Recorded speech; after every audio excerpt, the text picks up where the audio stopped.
Dante Moore and Fernando Mendoza's QB duel tonight will define this quarterback class.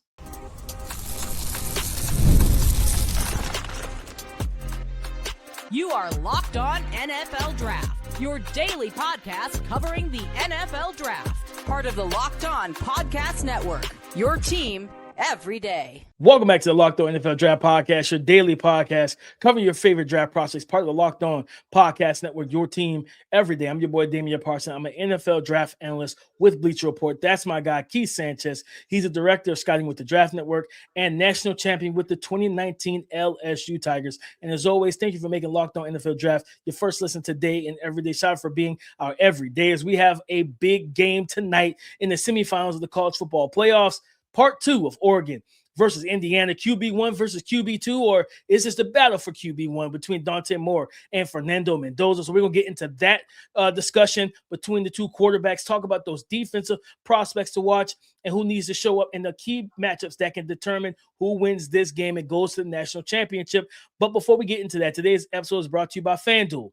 The wild card round is here, and FanDuel is officially in playoff mode. So visit FanDuel, an official sportsbook partner of the NFL, and grab your Profit Boost pack every NFL playoff game day.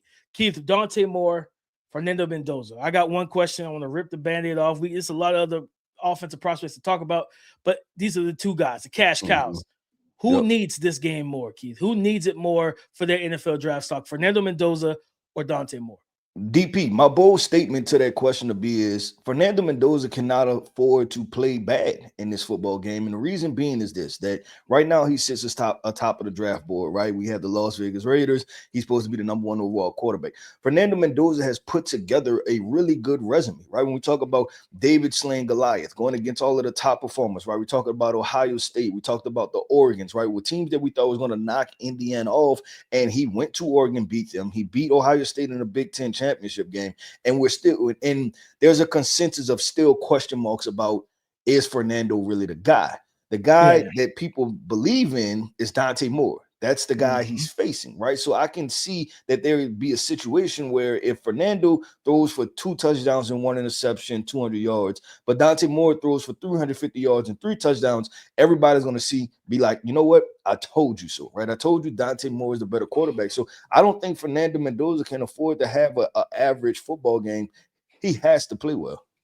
No, I agree with you, especially from the aspect of something you've been saying for a calendar year now. It's narratives.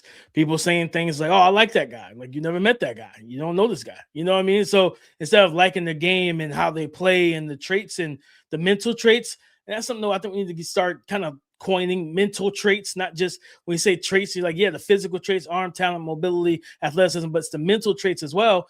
And mentally, Fernando Mendoza is a superior quarterback to Dante Moore. They both played on the same field against each other.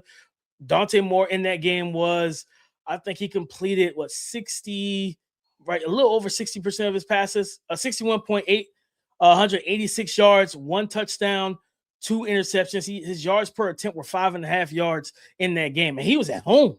Fernando Mendoza came up with the game-winning drive. He had over 200 yards passing. He also had an interception in that game, but he had the game-winning touchdown as well. Dante Moore has to protect the football. In his last 3 games, he's got 5 passing touchdowns to 3 interceptions. His last 2 games, it's 4-3. And he threw 4 against JMU, but he also threw 2 interceptions, then threw an interception against Texas Tech with no touchdowns. I need to see him play a clean game. And against this Indiana defense, why I think he needs it more is because of the fact that, because of the hype that people have been building, saying, hey, he's QB1 and everything, even though I would argue the tape doesn't match that completely. They're close, but the tape doesn't have him over Mendoza right now. Then on the same field, one guy outplayed the other, and the other guy was on the road. So for him, I just need to play a clean game because I think he's a franchise caliber quarterback. My report over at thebleachport.com, my scouting report, my comp is CJ Stroud. He's a natural fluid thrower of the football. Yeah. Right? No, Just so fluid.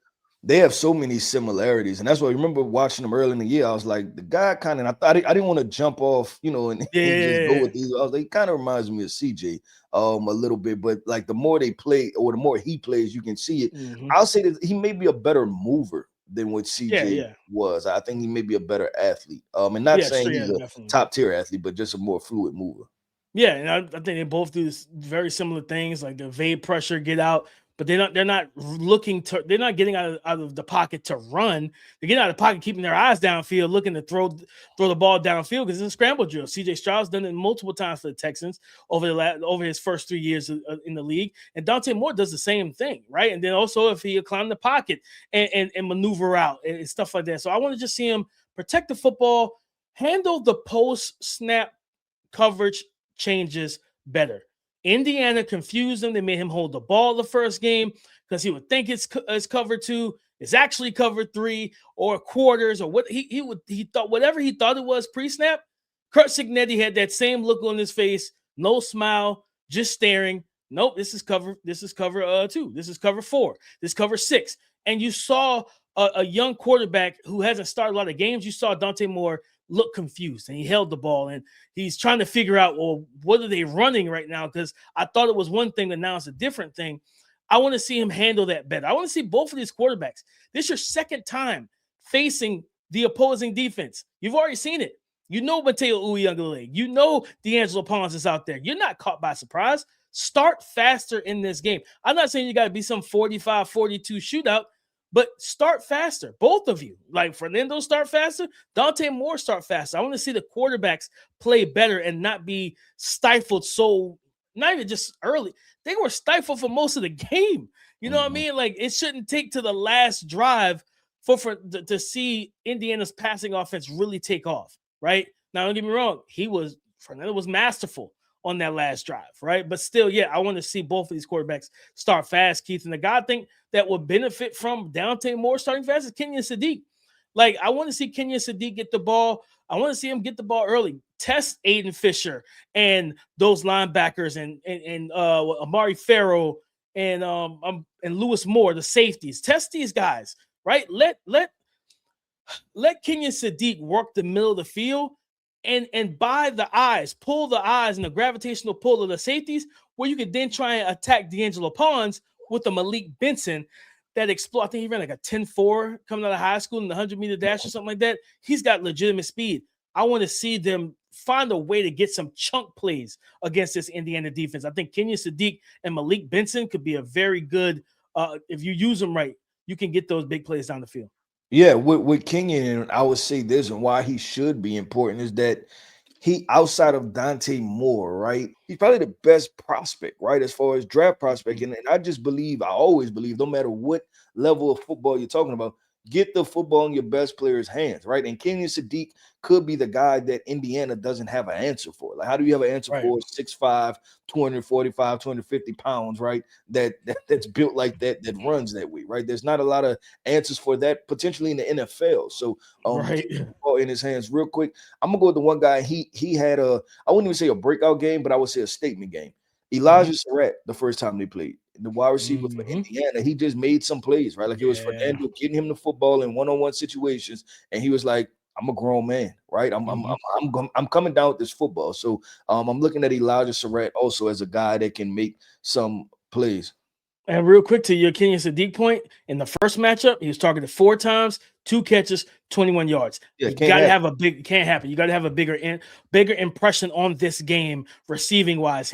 Malik Benson was their leading receiver. He was the guy 1 catch for 44, and that was a touchdown. Just to my point, the explosive plays, you got to try and get those chunk plays. They got to get Kenyan Sadiq, because again, let him be the security blanket. Let him be the guy that helps get Dante Moore into rhythm. And I think if those two start rolling, this Oregon offense can actually put some points up. Yep, I agree. Well, DP, let's do this, man. Let's go from the offensive side of the football to the defensive side of the football, which is loaded with 2026 NFL draft prospects. Let's talk about that coming up next. What if sports were traded like markets? Now you can put your sports IQ to work in real time with Robinhood prediction markets. It's not just you against the house, it's you participating in a live market.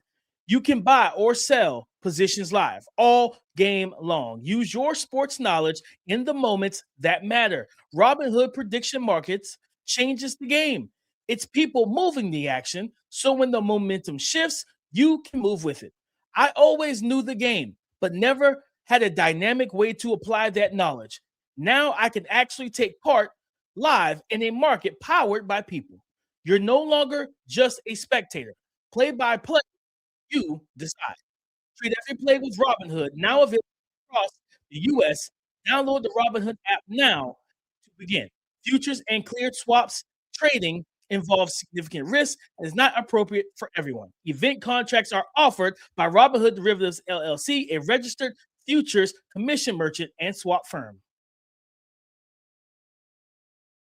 Defensive players to watch when Oregon faces Indiana for the second time this year, Keith. And I think, for me, I look at the way Indiana plays offense. It's a balanced attack. You're going to get strong run game between Roman Hemby and Kalen Black. You're going to get the RPO game, the play action game. The interior defensive line for me for Oregon, Amari Washington, 6'3", 330 junior. I think his impact needs to be hefty in this game, big in this game to stop that run game. Because one thing, watching the tape back against Bama, yeah, they ran straight through Bama's defensive line. And I didn't expect that, to be completely honest. Kalen Black had almost 100 yards, and I think Roman Hemby either had 100 or very close to 100 himself. They dominated the line of scrimmage.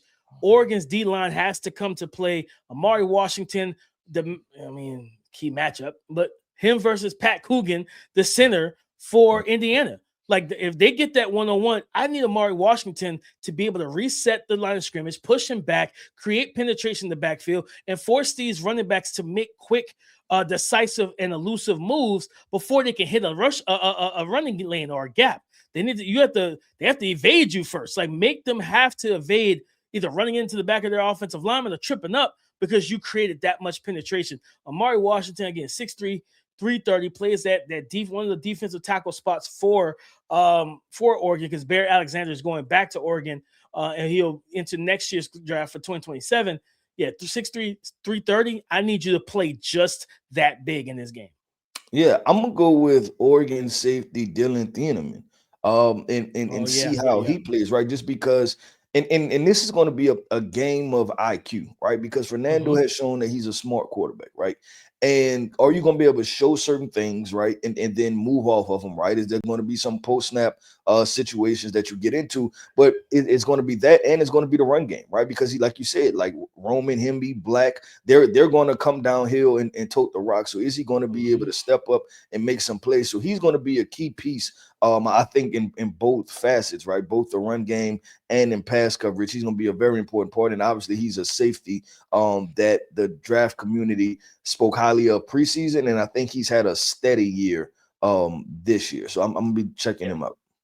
100%, man. I think, looking at this game, there's so many different defensive players. I also want to, because with Thieneman, man, I feel like in this safety class, and it's pretty solid class in my opinion, he gets lost in the shuffle for some reason. And I think I'm even gonna say for some reason, when he was at Purdue, he played a lot of free safety by himself on top of the defense, sideline to sideline range. He was making plays in the back end, hitting guys, creating turnovers, stuff like that. He's playing a little bit of a different role for Dan Lanning. So it's not creating the splash plays, but it's also showing that versatility that he can bring to your secondary. And at the end of the day, just draft players that can make plays, draft good players, draft impact players, man. Keith, I think D'Angelo Pons for Indiana, 5'9", 173. We saw when they play in the Big Ten championship game, we saw them run. They ran, like I said, they ran a lot of different coverages. They'll play cover 3, some cover 2. You'll see cover 1, all of that, right? If he gets man to man, and then they'll play off man with catch technique, and that's where you got that big play from Jeremiah Smith on D'Angelo Pons, right? I think this is the game where dealing with the speed you have with the Kenyan Moore healthy, his speed, Gary Bryant Jr. back in the lineup, and then Malik Benson and his speed. Yeah, let's play off coverage, right? Let's stay deep thirds, keep everything in front of you. I wouldn't want to just be trying to force that catch technique in this game, because these are the type of athletes that if you miss, it's 6. And I think for him and his instincts, he's a top 50 player. If he was 5'11", Keith, he's a first round pick. Like if D'Angelo Pons was 5'11", 185 pounds, with his movement skills, his hip fluidity, his footwork, his instincts, his ability to play man and zone, he would be a first-round pick. But he's 5'9", 173, so he's probably going to be a day 2 pick for somebody. I just truly believe, man, that this is a guy that this is a game he can make a lot of money. Because if you can keep those guys from getting over the top, and if they do still try you, you take the ball away. You're just telling NFL teams size is nothing but a number, man. 5'9" ain't nothing but a number, dog. I can play with the best of them. I can play with the big boys. I can play with the fast guys. I can cover anybody that you need me to cover. Yeah, I think for him, right, it's going to be competitive, right? And it's going to be running vertical, like you said, potentially getting matched up with the Malik Bensons and things like that. I'll be interested to see, do you think there'll ever be a position where him and Kenyan Sadiq have to match up with each other? If he plays in the nickel, possibly. And that would be a interesting matchup with Kenyan being with 6'4", 245. Yeah, that's I don't know if I like that matchup for Pons. If he's in like true man, it would definitely be more of a, state of leverage, funnel you to my help, because you start trying to get too physical or handsy with a guy like Kenyan Sadiq at that size difference that you have between the two. Mm-hmm. Kenyan's probably going to break free from you pretty quickly and get into his route, and he's going to put you in that back hip, and now it's just, hey, throwing it up to the power forward with a point guard in the paint, and let's throw that alley-oop or throw it to him, in the low paint. So, I go to staying with Indiana, Aiden Fisher, the number 4, the linebacker. This is a guy 6'1", 230. I see how the NFL really feels about him with the size, because a lot of these linebackers are truly big safeties. When you hear 6'1", 230, 225, 30 pounds, it's like that's a strong safety. Yeah, back in 2000, probably true measurements, probably 6 foot 220, right? Right. Like, so it's like that's a strong safety in the year 2000. Like that's not a linebacker, dog. So like for him, what he's good at is dropping off in the coverage, baiting quarterbacks into reads and into throws. And like with Dante Moore, if you start getting that pressure on him, and just like what was it? It wasn't Malcolm Rodriguez. It might have been Ben Roberts who got the pick against Texas Tech, the linebacker for Texas Tech last week. He got the interception, I think, in the middle of the field. Yeah, can Aiden Fisher do the same thing? Show him something pre-snap in terms of the coverage. Stay in it, hold to it. Don't let him get you out of your disguise. Ball and snap, you drop into your actual coverage. He thinking, hey, I got the glance route, I got the slant route, I got the OTB route, and you pick him off, right? Because again, like similar, just the way he plays, wanting to get the ball out quickly, things of that nature. Because that offensive, I worry about. We're gonna talk about it in a minute. I worry about this offense, the offensive tackles. After what I saw last week, now granted, that's 2 different animals in terms of David Bailey, Romello Hyatt, and this pass rush. But that tackle count, like Isaiah Ward just hasn't had a good season, period. So I'm worried about the tackles being able to keep him upright and keep him from feeling pressure, whether it be from the defensive line or from some simulated looks. So, yeah, I think Aiden Fisher could be a guy you need to watch at number 4 for linebacker for Indiana. He could be a guy that can make a deciding turnover or create a turnover with, a deflection pops up, and now safeties get it, whatever the case may be. Could be a big game for him. Yeah, no, I agree with that. With DP, let's do this. I'm actually excited for this, right? Because there's a lot of key matchups in this game, right? And we're going to talk the 2026 NFL draft prospects and their matchups, right? Which matchups will determine the outcome of this game coming up next. The wild card round is here, and FanDuel is officially in playoff mode. Every game day during the NFL playoffs, FanDuel is giving customers even more ways to get in on the action, because right now, every NFL playoff game day, FanDuel users get a profit boost pack waiting for them inside the app. Each game day, you will see a pack loaded with multiple profit boosts you can apply to the bets you like most. Open your profit boost pack first thing on game day and see what boosts you want to apply. Every play feels bigger, and the boosts make your bets feel that way as well. You make your picks and then apply your profit boost to go after even bigger payouts while the playoffs get rolling. So visit FanDuel, an official sports book partner of the NFL, and grab your Profit Boost Pack every NFL playoff game day. Let's be real, managing your finances can feel overwhelming. Between subscriptions you forgot about, bills that keep going up, and trying to figure out where all your money actually goes each month, it's easy to feel like you're losing control.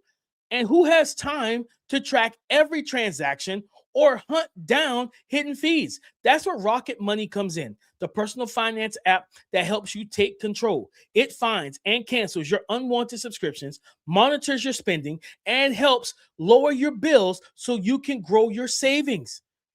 I love how it tracks all my subscriptions, lets me cancel them right in the app with just a few taps. No more hunting down customer service numbers to call. Rocket Money has it covered. Let Rocket Money help you reach your financial goals faster. Join rocketmoney.com/locked on. That's rocketmoney.com/locked on. And again, that's rocketmoney.com/locked on. Thank you for making Locked On NFL Draft your first listen today and everyday shot for being our everydayers. Key matchups to watch in Indiana versus Oregon. Indiana versus Oregon, part 2.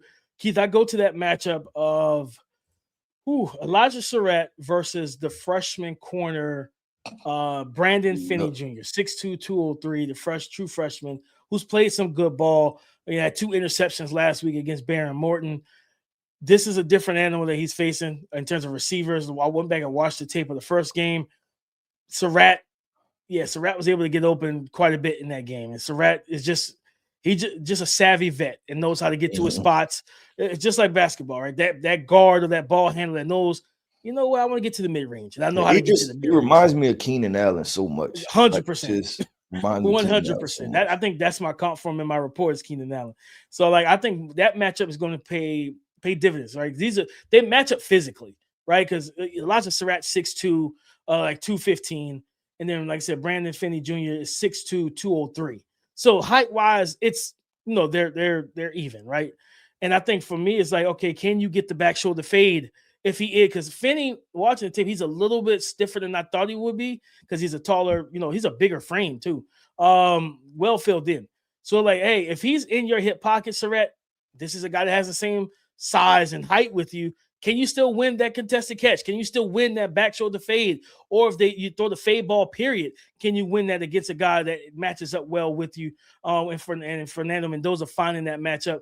I look at Sarratt and Brandon Finney Jr. That could be a situation where if Finney plays well, it forces Fernando to go to Omar Cooper Jr. and to go to Charlie Becker. And Charlie Becker is their big playmaker, over 20 yards per catch this season. He's the guy that takes the top off the defense. And I'll give you guys an early comp because I haven't done this finisher's report yet. He comps to Alec Pierce for me. Similar profile, similar way that they win. He's probably he's a better route runner coming out than Pierce was. Pierce has developed well in Indianapolis. Yep. I'm going to go with this matchup. You mentioned the offensive tackles. I'm going to go with Mikael Kamara. And if he's able to provide some pressure, you discussed Dante Moore versus Fernando Mendoza and their ability to handle pressure. Right now, you feel like Fernando handles it better. Well, you have to get pressure on Dante Moore, right? And for Mikael Kamara, that's almost a tongue twister there. He has to find a way to get pressure, right? And we were critical of him post the Ohio State game. We was like, man, you look like a tweener, right? You look like you 6'1.5", 265 pounds, right? And so, listen, if you the big dog up front, like you got to find a way against these offensive tackles. You cut on the film, you look what happened last week, and you say, okay, I can have these guys, right? Like there's a way I could beat, whether that's Isaiah World or Alex Harkey on the other side. So I'm looking at Mikael Kamara versus these offensive tackles, and I think that's going to go a long way because if he's not able to stop or provide pressure, then Dante Moore has clean pockets. Then I mean that's throwing 7-on-7, right? That's throwing t-shirt and shorts if you're not able to provide any pressure. So I'm looking at that matchup. Those three guys, Mikael Kamara, he's supposed to be the best edge rusher, edge player, biggest name, right? How he does against these offensive tackles. No, 100%. You got to get to Dante Moore. You don't have the same caliber horses off the edge as Texas Tech or in the D-line period, because Lee Hunter as well has boosted his stock massively after transferring from UCF. Dude has been everywhere in the backfield all season. Money was well spent on the defensive line, and now they feel like they've spending it well, but getting Brendan Sorsby to improve the quarterback position. Could have used him against Oregon last week. I would say could have used him last week. But I think key for me, I want to see if they will. Oregon, Noah Whittington is an underrated back. I got a day 3 grade on him. He reminds me of Ray Davis a little bit out of that came out of Kentucky, plays the Buffalo Bills. This guy can catch the ball in the backfield. And he's got good footwork. He can string together jump cuts. He can run some routes as well. Like, if the pressure is getting home, how do you counter that? I think you counter that by getting the ball out quickly and attacking those linebackers with your running back, right? Like, get the ball, because I always go back, man. I want more quarterbacks to study the Drew Brees, the Tom Brady's, because those guys took what the defense gave them, and they did it so much to where the defense got mad that you're taking it. And they start triggering downhill, and then you get the deep ball. Then you get the seam ball for 30 yards to Gronk. Then you get the big play to Marquise Colston or Michael Thomas or whoever down the field. But you got to force them to respect your quick game. And I think getting the ball out quick, like to a Noah Whittington, I talked about Kenyan Sadiq. Maybe you get the ball to DeCarrion Moore, like, because Oregon does throw a lot of screens and stuff like that. Like, getting the ball out quick and allowing your playmakers to make plays to where you can, if the pass rush is getting home. If it's not getting home and your quarterback got time to sit back there, Dante Moore can slice and dice and dissect, I'm fine with it. But if that pressure starts to get home, and you see him struggling to read the ball, read the defense in the intermediate and deep portions of the field, let's bring it down. Let's strip it. And hey, let's get to the quick game. Let's get to the short game for a couple plays here. See how they react. See how they adapt. And then when they give us the intermediate, we come off the quick game, the quick read, and we get the ball over the top in the middle of the field for a next 15, 20-yard gain. Yeah, 100%. DP, I'm going to stay in the trenches. And I'm going to go with the guy I've been going with for the past couple of weeks, right? I applied a lot of pressure to him. And that's Mateo Uiagalelei, and that's Amari Washington. And it's for the exact opposite reason that I put the pressure on Mikal Camaro. Listen, if you want any shot, right, at disrupting Fernando Mendoza and his offense, you have to be disruptive, right? You got and you ideally like to get home with 4, right? And that way you could drop 7 into coverage and do a lot of different things on the back end. So Mateo Uiagalelei, I'm saying, hey, listen, you had a big game last week, right? You made a big time play. Come and make another one, right? Amari Washington. It's not just about the run defense. Can you apply some pressure as a pass rusher? Also being able to collapse the pocket, going against a talented guy like you said, a Pat Coogan. So I think those two guys' ability to affect it. And what we learned about Fernando Mendoza, right, in the Ohio State game, very first play of the game, I mean, he takes a hit stick to the face, right? But he gets up and he continues to play and they win that game. So it can't be a one-off situation, right? Like this has to be a 4-quarter heavyweight fight that you're constantly bringing pressure to Fernando Mendoza and constantly disrupting him. Yeah, and I think, also you go to the Bama game last week, because again, like the receiving talent they have is good. It's not great. I've been saying it all season. He's not throwing to Jeremiah Smith and Carnell Tate. He's not throwing to Jordan Tyson. He's not throwing to Cam Coleman. He's not throwing to the best receivers in college football. So you will have some lulls and spurts in this offense where the receivers are strapped. You know what I mean? Like there'll be some moments where you can play tight man coverage and make it difficult for him. But the thing is, he showcased, yeah, I'm 6'5", but I'm more athletic and agile in the pocket than you think. So you gotta rush with tempo. If you just rush like a bull in the china shop, ask Alabama. He made multiple third down conversions with his legs, and not just getting free yards of, hey, he just ran straight forward upfield. It was he moved left, he moved right, like he was moving laterally, made a guy miss, got free, and then he like circled back and got the first down and dove for the first down. It's just like, how did he like, it looks awkward.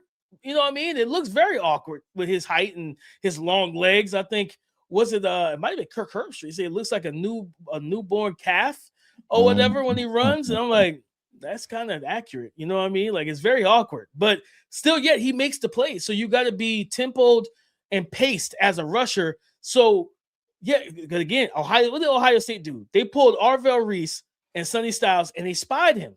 If somebody said Ohio State is going to spy Fernando Mendoza with their 2-star linebackers, people would be like, absolutely not. Then you play the game, you like, they really spied that man. Like, it was like, yeah, because he makes plays with his legs and converts, man. So I just think with his intelligence and IQ and everything, I also want to see, as we get ready to close, I want them to stop running so much RPO stuff. Because when it's not there, you put yourself in position of you get either a legal man downfield or your quarterback's in no man's land because he don't know what to do with the football. Right. So, like, I think that's why I love the offense. It works well with them.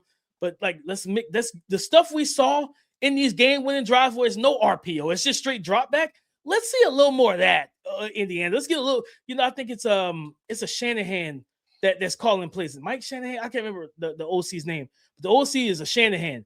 Let's get some more of the actual West Coast stuff, the true drop back stuff. The RPO stuff can get them into some trouble when teams take away that glance route, that flat route, that easy, quick route, and now you don't know what to do with the football. Yep. Well, DP, that wraps up another episode, man, of the Locked On NFL Draft Podcast. I want to end this podcast all by saying shout out to our everydayers. Thank you for tapping in with us each and every single day. I am Keith Sanchez. You can find me on X at The Talent Code. That right there is my guy, my co-host, Mr. Damian Parson. You can find him on X at DP_NFL. And like we like to say, man, y'all come talk to us because we like to talk back.